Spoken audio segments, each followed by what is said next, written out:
Quem está chegando para conversar conosco é o professor da Universidade de Brasília e pesquisador do Observa DF, Lúcio Renaud. Lúcio, bom dia, bem-vindo.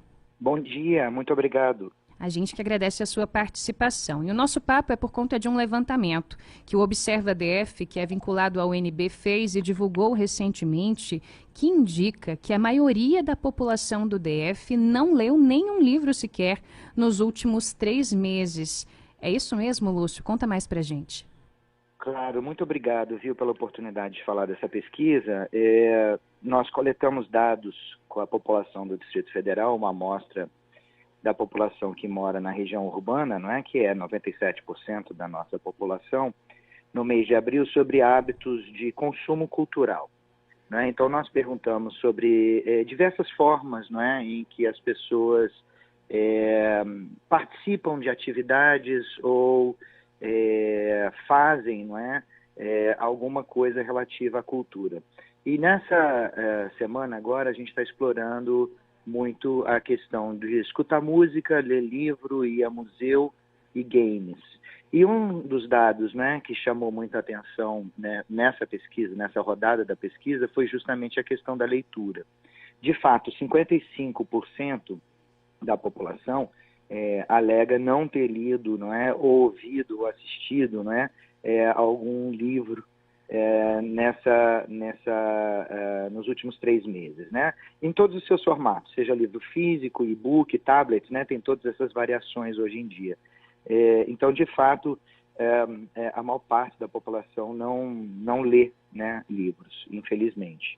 Agora, nós temos também 15% da nossa população que lê livros diariamente ou quase diariamente, e se soma isso a 1 ou 2 dias na semana, nós chegamos quase à casa de quase 30%, né, 26%. Então também é um número expressivo, né, que a gente não pode ignorar. Legal. Agora, Lúcio, esse levantamento também mostra, por exemplo, que os homens leem menos que as mulheres, que a leitura é mais frequente entre os jovens, e ele traz um recorte também com relação à situação econômica. Então, me corrija se eu estiver errado, acaba lendo mais aqui no DF as pessoas que têm uma renda maior? Você está certíssima, né? O nosso trabalho no Observa DF, o nosso observatório, é muito focado na questão da desigualdade, né? A desigualdade é um traço marcante do Distrito Federal. Nós temos pessoas com renda muito elevada e pessoas sem renda, praticamente, né?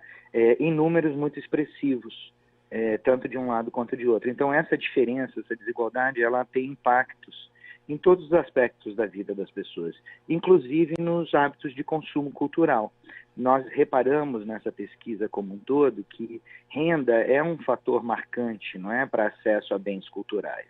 Isso ficou ainda mais agudo nessa rodada em que nós olhamos para museus, por exemplo, e leitura. Tá? Então, são 2 formas que a renda, não é, afeta significativamente esse consumo desses bens culturais. Um outro elemento que tem chamado muito a nossa atenção no que diz respeito ao consumo de bens culturais é uma diferença muito forte baseada em faixas etárias. Jovens consomem cultura nas suas diversas formas, numa frequência muito maior do que pessoas em faixas etárias mais adiantadas, mais avançadas. E isso ficou muito evidente também na questão dos livros.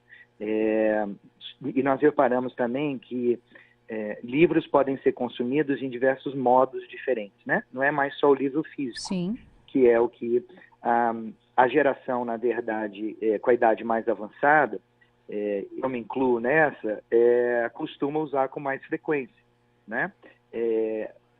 Só que jovens usam isso também com muita frequência, mas também o e-book, né? O livro em áudio, enfim, todas essas modalidades distintas, né? que se tem hoje de acesso à literatura. Já as pessoas mais idosas tendem a usar mais exclusivamente o livro físico. E o que Então, pode isso também apareceu na nossa pesquisa. Perfeito. E o que pode explicar, pelo que disseram os entrevistados, ou que hipóteses estão sendo levantadas para explicar esse acesso muito maior dos jovens, por exemplo, aos livros, à música, aos museus?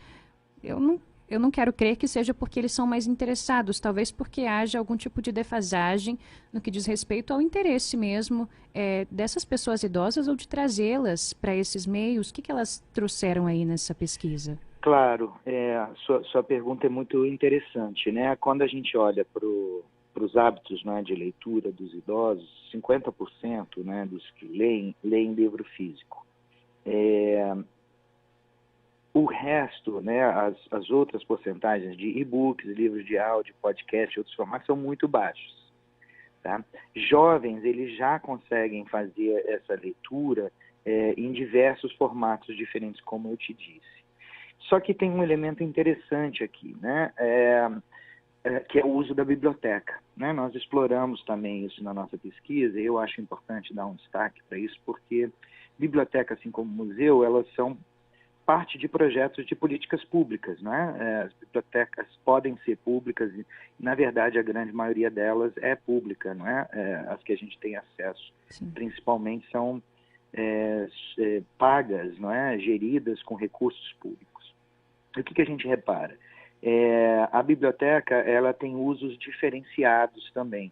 O empréstimo de livros físicos é um formato muito importante de uso das bibliotecas, tá?